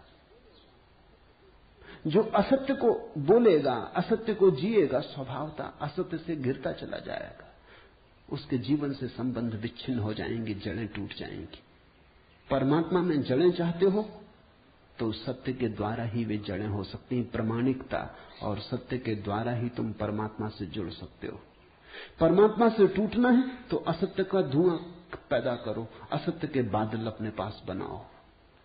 जितने तुम असत्य होते चले जाओगे उतने परमात्मा से दूर होते चले जाओगे। तू न पृथ्वी है, न जल है, न वायु है, न आकाश है। मुक्ति के लिए आत्मा को, अपने को, इन सब का साक्षी चैतन्य जान। सीधी सीधी बातें, भूमिका भी नहीं। अभी दो वचन नहीं बोले अष्टावक्र ने कि ध्यान आ गया, कि समाधि की बात आ गई। जानने वाले के पास समाधि के अतिरिक्त और कुछ जताने को है भी नहीं।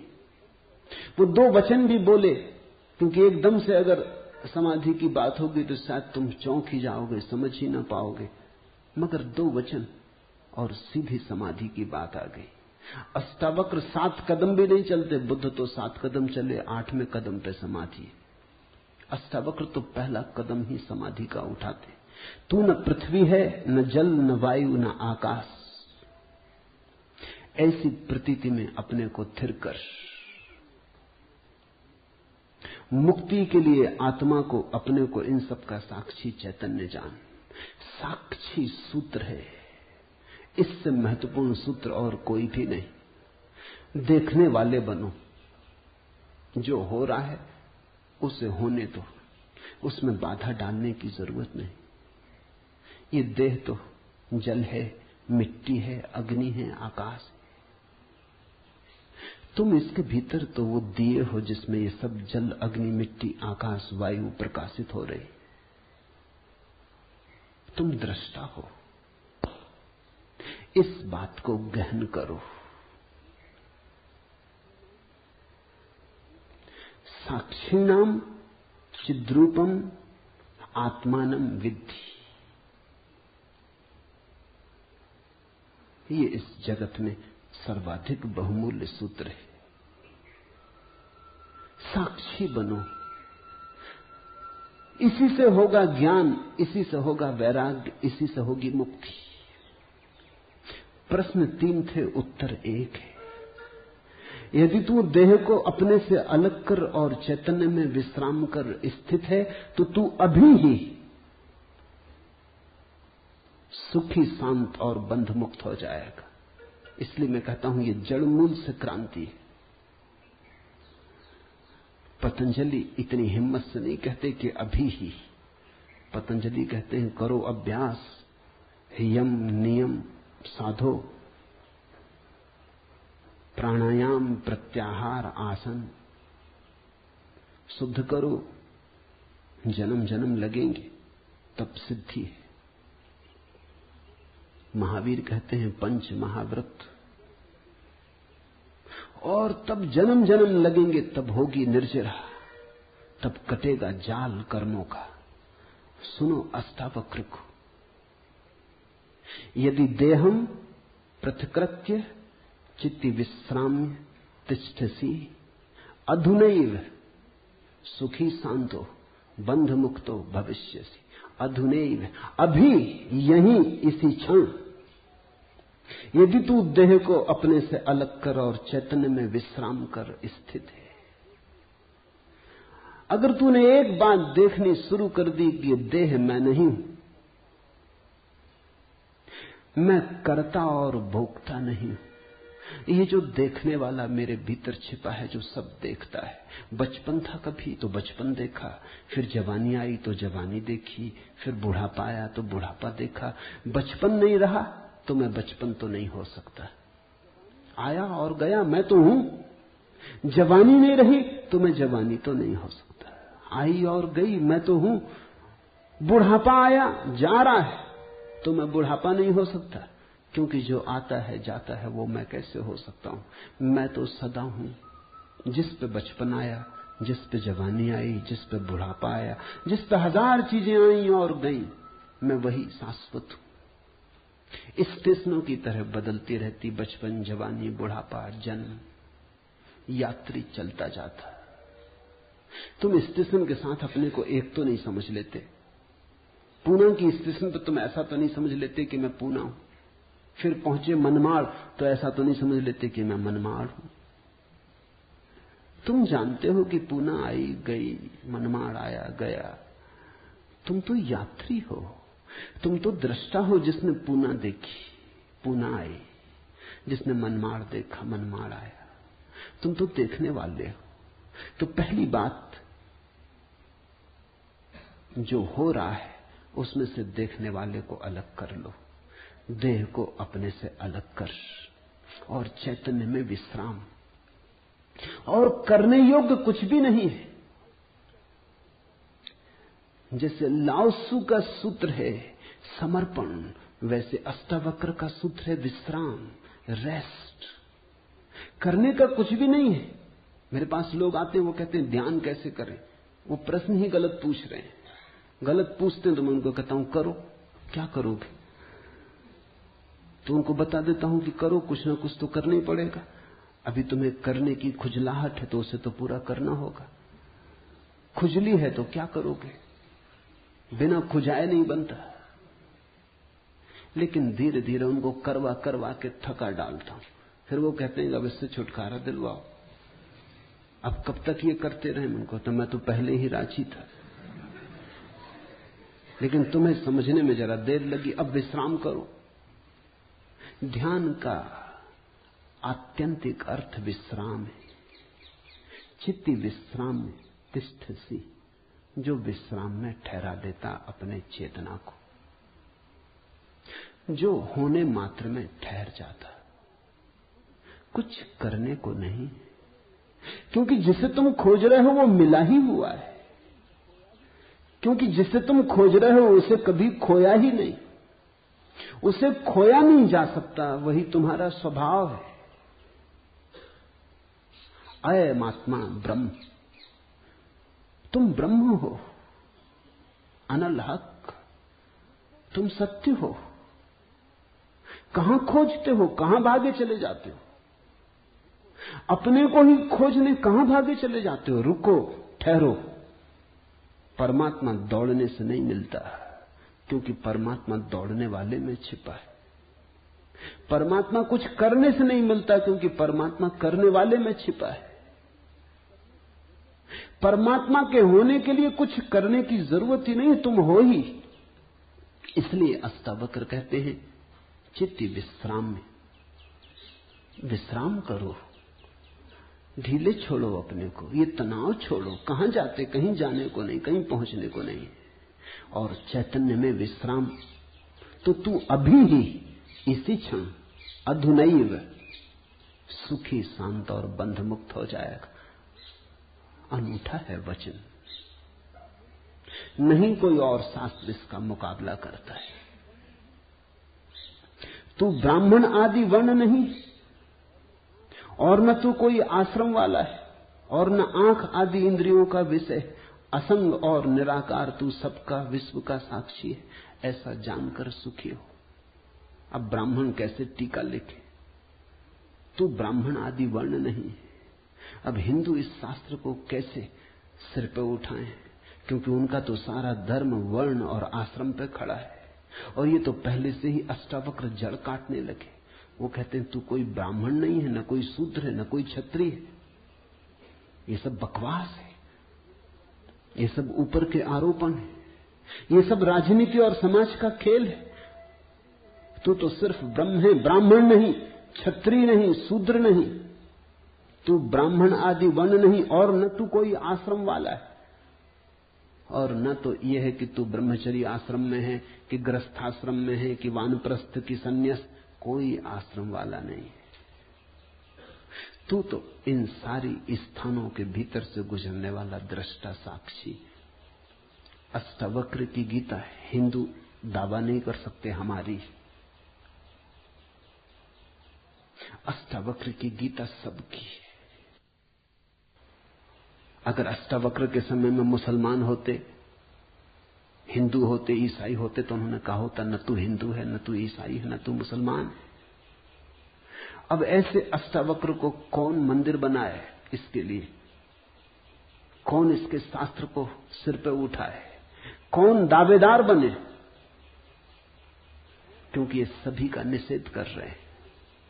मगर ये सत्य की सीधी घोषणा है, असंग और निराकार तू सबका, विश्व का साक्षी है, ऐसा जानकर सुखी हो। अष्टावक्र ये नहीं कहता कि ऐसा तुम जानोगे तो फिर सुखी होगे। वचन को ठीक से सुनना।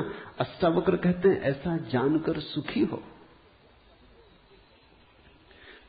न त्वम विप्रादिको वर्णो नाश्रमी नाक्ष गोचरा, असंगो असि निराकारो विश्व साक्षी सुखी भव। सुखी भव, अभी हो सुखी। जनक पूछते हैं कैसे सुख होगा, कैसे बंधन मुक्ति होगी, कैसे ज्ञान होगा? अष्टावक्र कहता है अभी हो सकता है, क्षण मात्र की भी देर करने की कोई जरूरत नहीं है। इसे कल पर छोड़ने का कोई कारण नहीं, स्थगित करने की कोई जरूरत नहीं।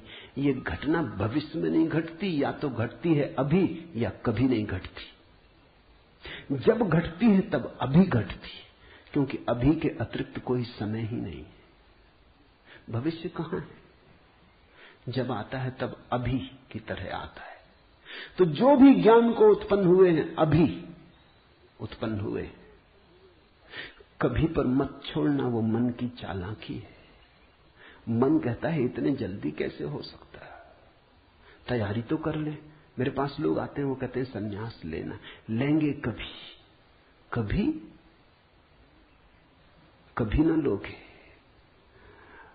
कभी पर टाला तो सदा के लिए टाला, कभी आता ही नहीं। लेना हो तो अभी, अभी के अतिरिक्त कोई समय ही नहीं है। अभी है जीवन, अभी है मुक्ति, अभी है अज्ञान, अभी है ज्ञान, अभी है निद्रा, अभी हो सकता जागरण। कभी क्यों? कठिन होता मन को, क्योंकि मन कहता है तैयारी तो करने दो। मन कहता है कोई भी काम तैयारी के बिना कैसे घटता। आदमी को विश्वविद्यालय से प्रमाण पत्र लेना है तो वर्षों लगते, डॉक्टरेट करनी है तो 20-25 साल लग जाते, मेहनत करते करते फिर आदमी आके डॉक्टर हो पाता। अभी कैसे हो सकते? अष्टावक्र भी जानते, दुकान करनी हो तो अभी थोड़ी खुल जाएगी। इकट्ठा करना पड़े, आयोजन करना पड़े, सामान लाना पड़े, दुकान बनानी पड़े, ग्राहक खोजने पड़े, विज्ञापन भेजना पड़े, वर्षों लगते हैं। इस जगत में कोई भी चीज अभी तो घटती नहीं, क्रम से घटती है। ठीक है, अष्टावक्र भी जानते हैं, मैं भी जानता हूं, लेकिन एक घटना यहां ऐसी है जो अभी घटती है, वो परमात्मा है। वो तुम्हारी दुकान नहीं, न तुम्हारा परीक्षालय, न तुम्हारा विश्वविद्यालय। परमात्मा क्रम से नहीं घटता, परमात्मा घट ही चुका है। आंख भर खोलने की बात है, सूरज निकल ही चुका है। सूरज तुम्हारे आंख के लिए नहीं रुका है कि तुम जब आंख खोलोगे तब निकलेगा। सूरज निकल ही चुका है, प्रकाश सब तरफ भरा ही है, अहिर्निश गूंज रहा उसका नाद, ओंकार की ध्वनि सब तरफ गूंज रही है, सतत अनाहत चारों तरफ गूंज रहा है। खोलो कान, खोलो आंख। आंख खोलने में कितना समय लगता है, उतना समय भी परमात्मा को पाने में नहीं लगता। पल तो लगता, पलक के झपने में। पल का अर्थ ही होता है जितना समय पलक को झपने में लगता उतना पल, मगर परमात्मा को पाने में पल भी नहीं लगता।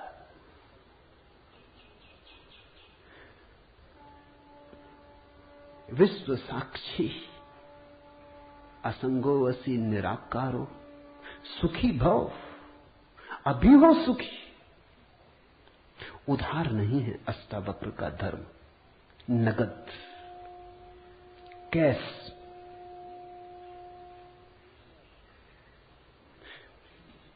हे व्यापक, धर्म और अधर्म, सुख और दुख मन के, धर्म और अधर्म, सुख और दुख मन के, तेरे लिए नहीं। तू न करता है न भोगता है, तू तो सर्वदा मुक्ति ही है। मुक्ति हमारा स्वभाव है, ज्ञान हमारा स्वभाव है, परमात्मा हमारा होने का ढंग है, हमारा केंद्र है, हमारे जीवन की श्वास है, हमारा होना है। धर्मो अधर्मो सुखम दुखम मान सानी नते विभो। अष्टावक्र कहते हैं, हे व्यापक, हे विभावान, हे विभूति संपन्न, धर्म और अधर्म, सुख और दुख मन के, ये सब मन की ही तरंगे। बुरा किया, अच्छा किया, पाप किया, पुण्य किया, मंदिर बनाया, दान दिया, सब मन के। न करतासी न भोक्तासी, मुक्त एवासी सर्वदा। तू तो सदा मुक्त है, तू तो सर्वदा मुक्त है। मुक्ति कोई घटना नहीं है जो हमें घटानी, मुक्ति घट चुकी है हमारे होने में। मुक्ति से बना है ये अस्तित्व, इसका रोआ रोआ रंच रंच मुक्ति से निर्मित है। मुक्ति है धातु जिससे बना है सारा अस्तित्व। स्वतंत्रता स्वभाव है, ये उद्घोषणा। बस समझी कि क्रांति घट जाती है, समझने के अतिरिक्त कुछ करना नहीं। ये बात ख्याल में उतर जाए, तुम सुन लो इसे मन भर के बस। तो आज इतना ही कहना चाहूंगा। अष्टावक्र को समझने की चेष्टा भर करना। अष्टावक्र में करने का कोई इंसान नहीं है, इसलिए तुम ये मत सोचना कि अब कोई तरकीब निकलेगी जो हम करेंगे। अष्टावक्र कुछ करने को कहते ही नहीं। तुम विश्राम से सुन लो, करने को कुछ होने वाला ही नहीं है, इसलिए तुम कॉपी वगैरह नोटबुक लेके मत आना कि लिख लेंगे, कुछ आएगा सूत्र तो नोट कर लेंगे, करके देख लेंगे। करने का यहां कुछ काम ही नहीं है, इसलिए तुम भविष्य की फिक्र छोड़ के सुनना। तुम सिर्फ सुन लेना, तुम सिर्फ मेरे पास बैठ के शांत भाव से सुन लेना, विश्राम में सुन लेना। सुनते सुनते तुम मुक्त हो जा सकते हो। इसलिए महावीर ने कहा है कि श्रावक मुक्त हो सकता है, सिर्फ सुनते सुनते। श्रावक का अर्थ होता है जो सुनते सुनते मुक्त हो जाए। साधु का तो अर्थ ही इतना है कि जो सुन सुन के मुक्त ना हो सका, थोड़ा कमजोर बुद्धि का है, कुछ करना पड़ा। सिर्फ कोड़े की छाया काफी न थी। घोड़ा जरा कुजात है, कोड़ा फटकारा तब थोड़ा चला, या मारा तो थोड़ा चला। छाया काफी है। तुम सुन लेना, कोड़े की छाया दिखाई पड़ जाएगी। तो अष्टावक्र के साथ एक बात स्मरण रखना, कुछ करने को नहीं है, इसलिए तुम आनंद भाव से सुन सकते हो। इसमें से कुछ निकालना नहीं है कि फिर करके देखेंगे। जो घटेगा वो सुनने में घटेगा। सम्यक श्रवण सूत्र है। अधुनैव सुखी शांतो बंध मुक्तो भविष्यसि। अभी हो जा मुक्त, इसी क्षण हो जा मुक्त। कोई रोक नहीं रहा, कोई बाधा नहीं, हिलने की भी जरूरत नहीं है। जहां है वहीं हो जा मुक्त, क्योंकि मुक्त तू है ही। जाग और हो जा मुक्त। असंगो असि निराकारो विश्व साक्षी सुखी भव। हो जा सुखी। एक पल की भी देर करने की कोई जरूरत नहीं। छलांग है, क्वांटम छलांग। सीढ़ियां नहीं है अष्टावक्र में, क्रमिक विकास नहीं है, सडन इसी क्षण हो सकता है। हरिओम।